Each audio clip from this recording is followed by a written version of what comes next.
You're listening to WUJP 91.3 FM Jam Pack Radio, Hempstead, New York.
Watch your step getting on and off.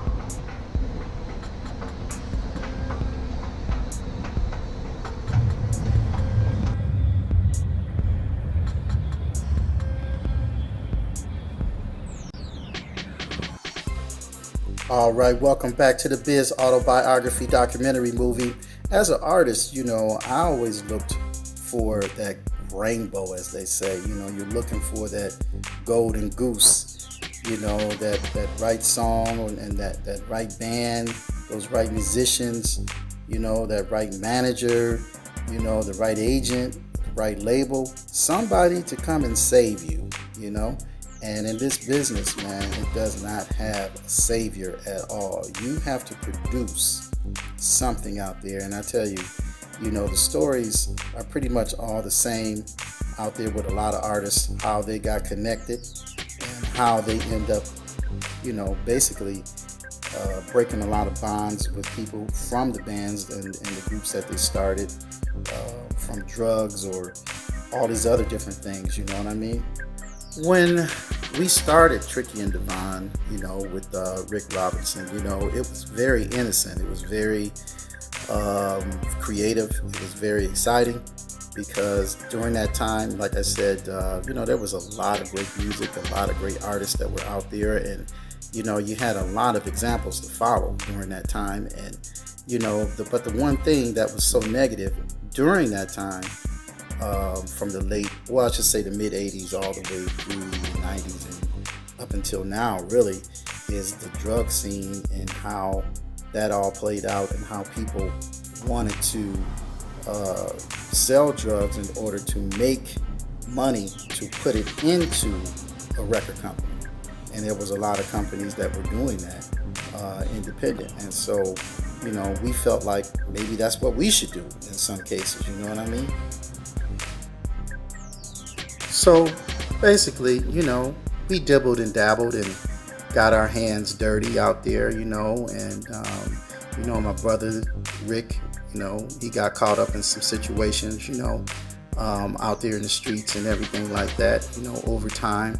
And it resulted in him losing Two Cold Records, because actually Two Cold Records was a local label that he started right after I left and went to LA and came back, and then end up working with him on a few projects with a few artists. So, from these particular organizations and labels and companies that we started, it just ignited a whole movement in the recording industry in Toledo, Ohio, where we were from. So that's how we looked at it, and we tried to move forward from that.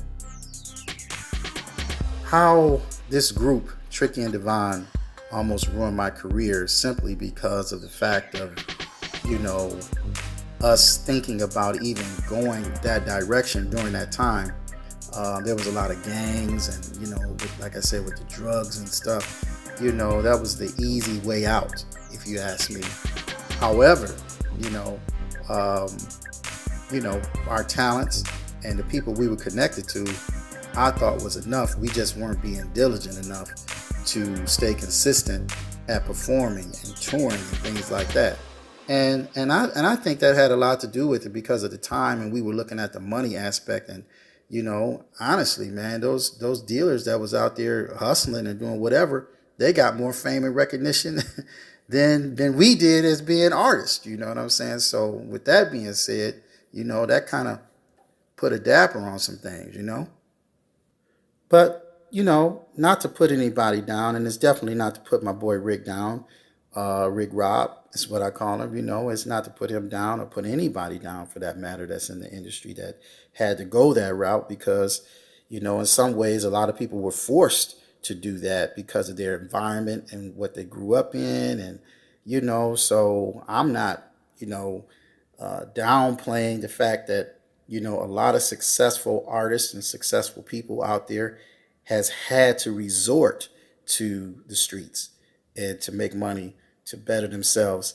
And that's what they did, you know what I mean? But all in all, I don't think that was for me. So I took my chances and went a different direction. And I think it worked out for the better for me, the betterment of me, and the betterment of other people once they recognized that it was failing them too.